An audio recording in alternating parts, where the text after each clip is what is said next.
Prajay Capital, the public issue of non-convertible debentures. This is more just than a business milestone. It's a testament to the company's unwavering commitment to financial innovation, excellence and sustainable growth. As the lead manager for this offering, I have had the privilege of witnessing Prajay Capital's remarkable journey, which is in RBI registered NBFC, CIC, so ICC, so Investment Credit Company. The company has consistently provided corporate financial solutions. So when I mention consistently provided solutions, I can vouch for it that the team at Prajay has given n number of solutions.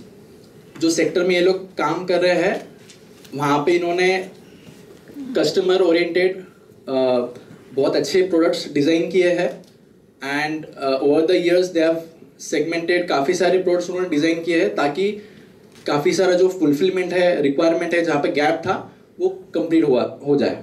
And this products are innovative. ये कोई भी banks और NBFCs नहीं provide कर रहा है. Definitely Girish bhai will elaborate on it in a detailed way, but that is one of the USP of Prajay Capital.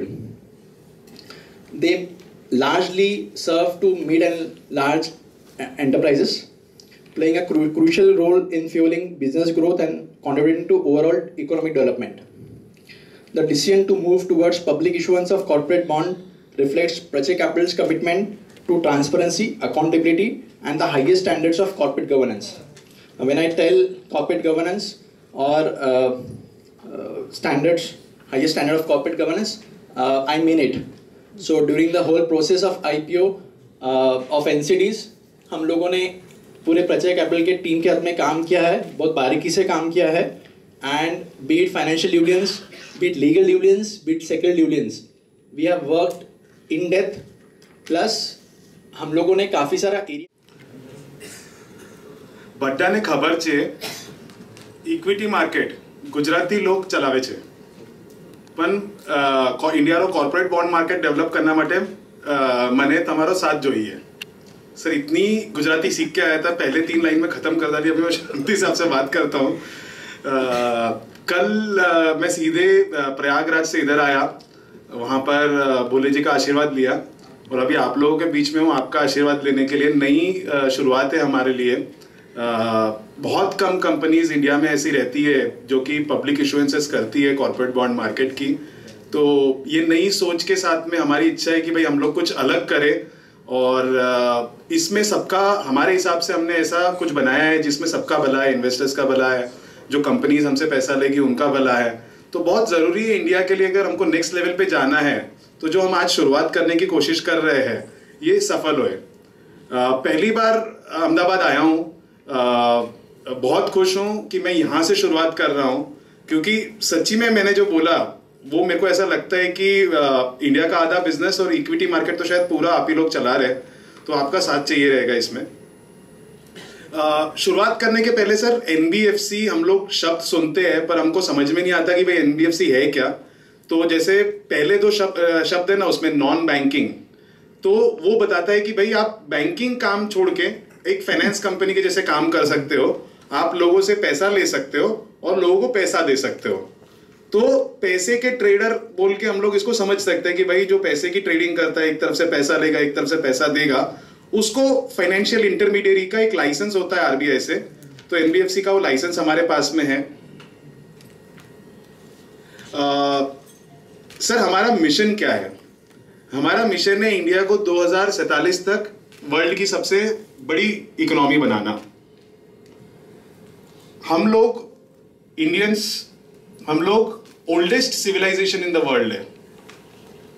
और आपको ये जान के ताज्जुब होएगा कि for the major part of world history, मतलब इतिहास में हम लोग देखेंगे, for the major part India was the number 1 economy. It was only in the last 250 years कि हम लोग थोड़े नीचे आए हैं, जब हम लोग को लूट के हमारा पैसा लंदन भेजा गया. कोई रीजन नहीं है कि हम लोग ने 5 पे आके इतना खुश होना चाहिए और कोई रीजन नहीं है कि हमने 3 तक ही टारगेट करना चाहिए कि भाई हम 3 तक पहुंचेंगे. नंबर 1 बनना चाहिए. 100 साल पूरे होंगे.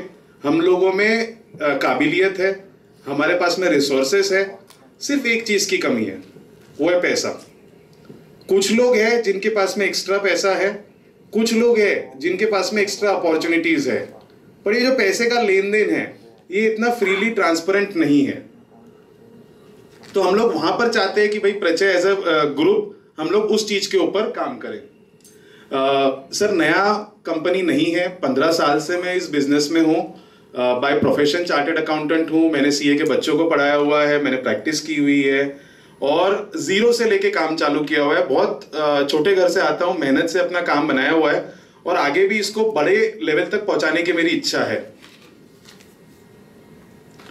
अभी अगर हम लोग का बिजनेस मॉडल आप समझेंगे क्या है करके, तो हम लोग क्या करते हैं, जहां पर पैसा देने की बात आती है तो हमने आइडेंटिफाई किया है मिड टू लार्ज कॉर्पोरेट्स वाला सेगमेंट। अपने देश में अभी कैसा है कि जो छोटे स्तर के बिजनेसेस है उनके लिए गवर्नमेंट ने काफी कुछ किया हुआ है। CGTMSE स्कीम है, मुद्रा लोन्स है, तो गवर्नमेंट जो छोटे बिजनेसमैन है उनके लिए काफी कुछ कर रही है। जो एकदम बड़े कॉर्पोरेट्स है, जो टाटास, बिरलास, महिंद्रा, गोदरेज, इनको कभी पैसे की तकलीफ थी ही नहीं। ये तो जहां चाहे वहां से पैसा ले सकते हैं, कैपिटल मार्केट इनको पसंद करता है। पर जो बीच की लेयर के लोग हैं, मिड टू लार्ज वाले, यानी क्या कि आज मीडियम साइज में काम कर रहे हैं, 10-5 साल हो गया है बिजनेस में, अच्छा खासा बिजनेस सेट कर दिया है, अब मेरे को बढ़ाना है, तो उस वाले सेगमेंट को पर्टिकुलरली कोई एड्रेस नहीं करता है। और हम लोगों ने वो एक पर्टिकुलर सेगमेंट पकड़ा हुआ है कि भाई हम इनकी मदद करेंगे, क्योंकि बैंकों के ये मेन फोकस एरिया में नहीं आता है। बैंकें बोलती है हमको मासेस को सर्व करना है, जनरल पब्लिक को सर्व करना है, तो इनके लिए हम लोग खड़े हैं। इनके लिए अब हमारी क्या इच्छा है कि भाई इनको जो इनके ग्रोथ जर्नी में पैसा लगता है, नॉर्मल अगर आप बढ़ा रहे हो बिजनेस कोई बात नहीं है, पर अगर तेजी से आपको बिजनेस बढ़ाना है तो आपको थोड़ा सा अलग पैसा लगता है, तो वो पैसा प्रचय कैपिटल देती है। ये पैसा हम लोग लाते कहां से है? हम लोग ये पैसा हमारे इन्वेस्टर्स से लाते हैं। कैसे लाते हैं? High yielding fixed income securities बोल के। यानी क्या कि हम लोग लोगों को रेगुलर बेसिस पे एक ब्याज देते हैं और वो ब्याज थोड़ा सा नॉर्मल सिक्योरिटीज से ज्यादा रहता है। तो एक तरफ से हम लोग पैसा लेते हैं, एक तरफ से हम लोग पैसा देते हैं। अभी सर वेल्थ मैनेजमेंट, हम लोगों को कई बार ऐसा होता होगा, फील होता होगा कि यार हम लोग सालों से बहुत पैसा कमा रहे हैं, पहले जो तनख्वाह थी अभी उससे पैसा बढ़ गया है, पहले जो बिजनेस होता था अब से उससे ज्यादा हम लोग कमाते हैं, बट फिर भी हम लोग वेल्दी नहीं बनते। तो वेल्थ का ना सर एक साइकिल होता है, बहुत सिंपल साइकिल है, बहुत सिंपल रूल्स है। वो क्या बोलता है कि भाई पहले ना अपनी जो भी कमाई होती है, कमाई में से सेविंग्स पहले होनी चाहिए अलग, और बचा हुआ पैसा हमारा एक्सपेंस होना चाहिए। नॉर्मली क्या होता है, हम लोग कमाते हैं, जो खर्चा करना रहता है खर्चा कर लेते हैं, बाकी के बचे हुए पैसे से अगर कुछ सेविंग हो गई तो करते हैं। बट पहला रूल बोलता है फाइनेंस का कि अगर आपको वेल्थ जनरेट करनी है तो कमाई में से पहले सेविंग्स अलग कर दो और फिर खर्चा करो। दूसरा रूल क्या है कि सिर्फ सेविंग करके कुछ नहीं होता है, उसका इन्वेस्टमेंट करना होता है। आप इन्वेस्टमेंट करिए, अलग अलग पोर्टफोलियो रहता है, आप देखिए कि भाई मेरे लिए कौन सा सूटेबल है, कौन से रिस्क मैं ले सकता हूं, कितना पैसा मैं किस रिस्क पे लगा सकता हूं, उसके हिसाब से आप अलग अलग पोर्टफोलियो में इसको डिस्ट्रीब्यूट करते हैं। तो जो टिपिकली हम लोग इन्वेस्टमेंट्स के ऑप्शंस हमारे पास में रहते हैं, एक तो रियल एस्टेट होता है, फिर गोल्ड होता है, gold jewellery, as an Indians हमको इससे बहुत प्यार है, और फिर जो थोड़े से अवेयर इन्वेस्टर्स रहते हैं ये स्टॉक मार्केट में पैसा लगाते हैं, सिक्योरिटीज में। बट एक और एस्पेक्ट है इन्वेस्टिंग का जो कि बहुत ज्यादा पॉपुलर नहीं है, और वो है कॉर्पोरेट बॉन्ड मार्केट। और हमारी मुहिम ये पर्टिकुलर सेगमेंट को एड्रेस करने के लिए है। अभी कॉर्पोरेट बॉन्ड्स होते क्या है? कॉर्पोरेट बॉन्ड्स बेसिकली किसी भी कंपनी को अगर ब्याज से पैसा लेना रहा तो वो बॉन्ड्स इशू करते हैं, जिसको डिबेंचर्स बोलते हैं। डिबेंचर्स में डीबीटी डेट करके रहता है, तो डिबेंचर्स बोल के कंपनी पैसा रेस कर सकती है, तो ये उसके लिए होता है। और during the period corporate bonds में आपको ब्याज मिलता है महीने का या क्वार्टरली, और जैसे ही पीरियड खत्म हो गया आपको अपना प्रिंसिपल वापस हो जाता है। तो ये बहुत अच्छा, जैसे इसको अगर आप कंपेयर करना चाहेंगे तो आप कंपेयर कर सकते हैं फिक्स डिपॉजिट के साथ में। जैसे बैंक फिक्स डिपॉजिट बोल के पैसा लेती है, वैसे एनबीएफसीज को आरबीआई ने अलाउ किया हुआ है कि आप बॉन्ड्स इशू करके भी पैसा ले सकते हैं। इसमें फायदा यह है कि बैंकें थोड़ा कम ब्याज देती है, हम थोड़ा ज्यादा ब्याज देते हैं। पर अगर आप एक नॉर्मल मिडिल क्लास इन्वेस्टर के एंगल से देखेंगे, आज स्टॉक मार्केट में जब तेजी थी तो ये नॉर्मली टेप, इसकी बताई हुई बात, उसकी बताई हुई बात, मेरे दोस्त ने ऐसा कर दिया, उसने वहां इन्वेस्ट कर दिया बोल के ये लोग स्टॉक मार्केट में इन्वेस्ट करते हैं। और कई बार ऐसा होता है कि ये लोग पैसे नहीं बनाते, इनका पैसा चला जाता है। एक नॉर्मल मिडिल क्लास को क्या चाहिए कि भाई मेरा पैसा तुम कम बढ़े बट सुरक्षित रहे, मतलब मेरे को जितना पैसा बनना चाहिए, जिस दिन बनना चाहिए उतना बने। आप एग्जांपल लीजिए कि समझ लीजिए कॉलेज में एडमिशन करानी है आपके लड़के की, आप उसके लिए पैसा इकट्ठा कर रहे हैं, आपने स्टॉक मार्केट में पैसा लगाया। अब जिस दिन कॉलेज की फीस पे करने की बारी आई उस दिन स्टॉक मार्केट नीचे है, आपका पोर्टफोलियो 30% डाउन है, तो आपकी सेविंग का तो कुछ फायदा ही नहीं हुआ। तो हमको ज्यादा रिटर्न की हर किसी को इच्छा नहीं रहती है। हाँ, कुछ लोग रहते हैं जिनको 30%, 40%, 50% रिटर्न चाहिए, बट कई सारे लोग बोलते हैं भाई हमको आप थोड़ा कम दीजिए, बट जितना बोल रहे उतना तो दीजिए।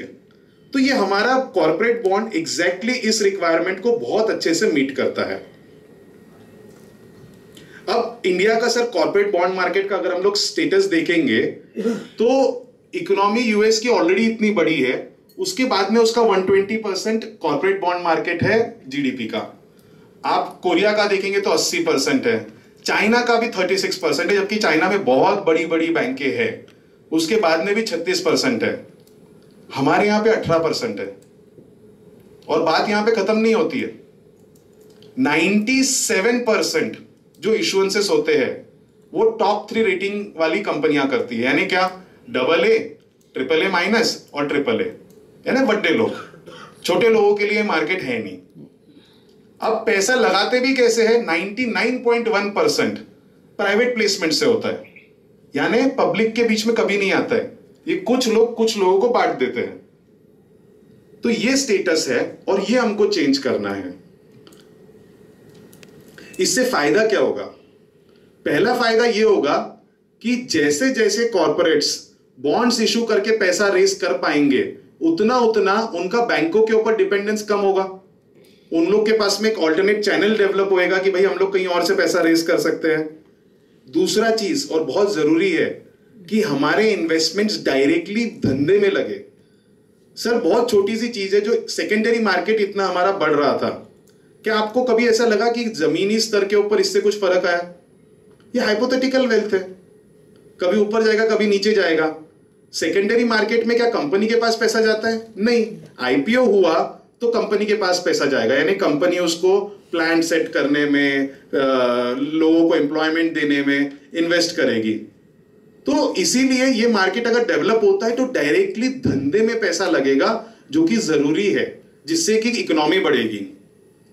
और अगर हम लोग ने, जैसे अभी हम लोग पब्लिकली लिस्ट कर रहे हैं, तो आप इसको ट्रेड कर सकते हैं अपने जीरोधा अकाउंट के ऊपर। अगर आपको कभी लगा तो आप इसको बेच सकते हैं, एंड डिपेंडिंग ऑन कि किस तरीके से ये मार्केट डेवलप होता है, किस तरीके से इसकी डिमांड आती है, तो इसके लिए हम लिक्विडिटी भी जनरेट हो सकती है।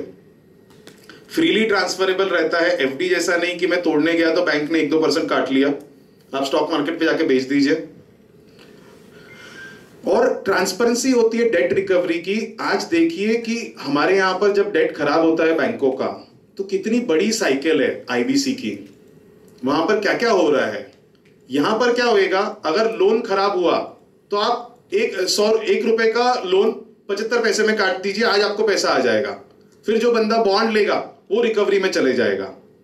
तो बहुत सारी प्रॉब्लम जो है, जो टेक ओवर की प्रॉब्लम्स है, रिकवरी की प्रॉब्लम है, मल्टीपल बैंकिंग की प्रॉब्लम है, कंसोर्शियम की प्रॉब्लम है, वो इस चीज से सॉल्व हो सकती है। अभी हम लोग क्या आपको ऑफर कर रहे हैं सर, इसमें बेसिकली 13% इंटरेस्ट है, पेएबल मंथली।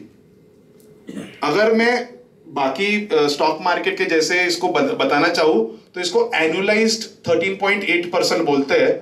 हमने जानबूझ के उसको मार्केटिंग में नहीं डाला, हमने बोला है कि भाई हमारी जो इन्वेस्टर्स रहेंगे वो सिंपल लोग रहेंगे, उनको दिखना चाहिए बैंक अकाउंट में कितना पैसा आएगा। तो 13% interest payable monthly, minimum investment 10,000 rupees. हमने जानबूझ के इसके अंदर हमारा जो इनिशियल इन्वेस्टमेंट है वो कम रखा है, ताकि हम ज्यादा से ज्यादा लोगों से जुड़ सके और ज्यादा से ज्यादा जागरूकता फैला सके। आज हमने आईपीओ लाया है, कल कोई और आईपीओ लाएगा तो उसको इतनी मेहनत करने की जरूरत नहीं पड़ेगी, बिकॉज गिरीश लखोटिया ने आपको थोड़ा बहुत बेस समझा दिया है कि भाई ये इंस्ट्रूमेंट होता है क्या और कैसे वर्क करता है। The issue is going to be open for 10 days। But the allotment would be on first come first get basis, first serve basis. तो टिपिकली मिनिमम 2 दिन तो खुला रहता है। अगर पूरा ओवर सब्सक्रिप्शन फर्स्ट डे हो गया तो अगर आप too large segment of India's का so mid to large ma'am जो हम लोग बोलते हैं, एड्रेस करते हैं, तो हम लोग बोलते हैं कि जो भी बिजनेस में 5 साल से ज्यादा रहा है। अभी उसका रीजन क्या है कि स्टैटिस्टिक्स बताते हैं कि 90% of the businesses fail with in first 5 year of operation. जो एक बार 5 साल धंधे में टिक जाता है ना, फिर वो लंबा चलता है। तो पहला चीज तो जिसका बिजनेस विंटेज 5 साल से ऊपर हो, जिसका नेट एसेट यानी एसेट माइनस लाइबिलिटीज 25 करोड़ के ऊपर हो। तो हम लोग ये दोनों एंगल लेते हैं मिड टू लार्ज वाले। और हम लोग मिड टू लार्ज जब बोलते हैं तो हम लोग बोलते हैं जो अभी मिड साइज के हैं पर जिनको लार्ज बनने के ख्वाब है, जैसे हम लोग हैं कि अभी तो छोटे हैं पर आगे इच्छा है कि भाई हम लोग ज्यादा काम करें, अपॉर्चुनिटी है, हम लोग हमारे बिजनेस में अच्छे हैं तो हमको ग्रोथ मिले। What is it? What is the quantum and size of that segment? So the amount of loan that we give is right now it depends on the capital of the company. There are restrictions on per capital per party exposure by RBI. तो अभी हम लोग 15 करोड़ तक का loan देते हैं, 1 करोड़ से बढ़कर 15 करोड़ तक का। आपका कूपन रेट 13% है ना? जी सर। अभी जी sir. How you decide the coupon rate? It is on the basis of the rating? नहीं सर, ये कंपनी का ऑफरिंग रहता है। हमारी इच्छा थी कि हम लोग थोड़ा सा आवाज करें। आइडियली हमारे रेटिंग वाली कंपनी अगर आप मार्केट में पूछेंगे तो हम लोग 12% तक दे के कर सकते थे। 11.5-12% तक हो जाना चाहिए। BBB स्टेबल, BBB प्लस वाले 11-11.5 देते हैं। पर हमारी इच्छा थी कि हमारा पहला ऑफर है, हम लोग को ज्यादा से ज्यादा लोगों को जोड़ना था। और अगर आप थोड़ा सा ऑफर एक्स्ट्रा करते हो, बिकॉज आज की डेट में मेरे को नहीं लगता, आप लोग चेक कर लीजिएगा, कोई भी और इंस्ट्रूमेंट है लिस्टेड डेट जो हमारे 1.5% के भी आसपास है। तो we wanted to be different, we wanted to grab eyeballs, हम लोग को अटेंशन अट्रैक्ट करना था, इसलिए हमने 13% दिया। ये कंप्लीटली कंपनी के ऊपर रहता है। अगर मैं 7% पे पैसा लेने के लिए रेडी हूं और आप रेडी है तो ये 7% पे भी इशू हो सकता है। मैक्सिमम में कोई लिमिट है अमाउंट इन्वेस्टमेंट की? नहीं कूपन रेट में सर लीगली कोई रिस्ट्रिक्शन नहीं है, पड़तल भी तो पड़नी चाहिए। आपका पैसा लेके मेरे को कमा के आपको वापस करना है। क्योंकि एक रेट वाले जो है वो 11% से ज्यादा नहीं देते। नहीं सर, ये तो सर 10 के पास रहते हैं। बी कैटेगरी में मतलब BBB प्लस वाली कैटेगरी या फिर ए वाली कैटेगरी में ये लोग 11-11.5 तक जाते हैं। अभी रिसेंटली मुथूट 11% दे रहा है। सर तो हमको थोड़ा सा तो इंसेंटिव देना पड़ेगा ना। आज हमको कौन पहचानता है? प्रचय में और मुथूट में फर्क है। 10 साल बाद में मैं भी सर 10-9% की बात करूंगा। आज तो मेरे को 13 देना पड़ेगा ताकि थोड़ा अट्रैक्शन बने। You are a sort of, challenging the monopoly of banking industries. How consistent you would be in the future? Is it, we are living in a democracy. Is it right that some doors are closed for few people? No. Should the country be operated like this? No. It should not be. And there are no limitations. Nobody is stopping you. It is just that the process is so damn costly and tedious that people don't want to do it. I'll tell you, the cost of raising fund of a public issue पुराता नहीं है। जो compliance उसके बाद में रखता है वो पुराता नहीं है। बट अगर आपकी विजन बड़ी है, आप ऑर्गेनाइज्ड काम करना चाहते हो, तो यही सही स्टेप है इन्वेस्टर्स का कॉन्फिडेंस देने के लिए। But then you will be consistent in this approach. In terms of raising funds from the market? Yes. Absolutely, that is our vision. We are very, very passionate. We are very, very committed. By the time I'll be done with my work in this industry, I hope that the corporate bond market changes in India, because it should not be a limited, selected people's game. It should not be a restricted club. Everybody should get these opportunities. जहाँ talent है वहाँ पैसा लगना चाहिए, न कि जहाँ नाम है और जहाँ पुराना काम है वहाँ पैसा लगना। आज डेमोक्रेसी है, हर किसी का राइट है। अगर आप मेहनत कर सकते हो, आप ईमानदारी से काम कर सकते हो, तो आपको पैसा मिलना चाहिए। क्यों नहीं मिलना चाहिए? So after 5 years, how do you perceive? Ma'am, our plans is to expand the operations of the company to 15 cities of India. हम लोग अभी पूना में हैं, हम लोग और 10 cities में इंक्लूडिंग अहमदाबाद हमारी ब्रांचेस खोलने वाले, जहां पर हम लोग पैसा लगाने वाले हैं। हमारी स्पेशलिटी ऐसी कि जहां भी हम लोग जाते हैं, आपको अगर अर्जेंट पैसा चाहिए तो आप प्रचय के पास में जाओ। जैसे पूना में तो ये सिंपल है कि अगर आपको फास्ट पैसा चाहिए तो आप बैंकों में मत जाओ, प्रचय के पास में जाओ। तो हम लोग वो सेगमेंट को एड्रेस करेंगे, 10 और टियर 2 सिटीज में एक्सपैंड करेंगे, जिसके अंदर हमारे लिस्ट में इंदौर है, अहमदाबाद है, पणजी है, इस टाइप की सिटीज जो है वो हम लोग जाना चाहेंगे, लखनऊ वगैरह वगैरह। और हम लोग फंड रेस करने के लिए टियर 1 सिटीज में अपने जो मेट्रोज है वहां पर अपनी ब्रांचेस खोलना चाहेंगे। तो अगले 5 साल में इच्छा ऐसी है कि 15 सिटीज में हमारी ऑपरेशन रहे, मिनिमम कंपनी का AUM अराउंड 15,000 करोड़ रहे, ऐसी इच्छा है। What is the impact of a recent budget on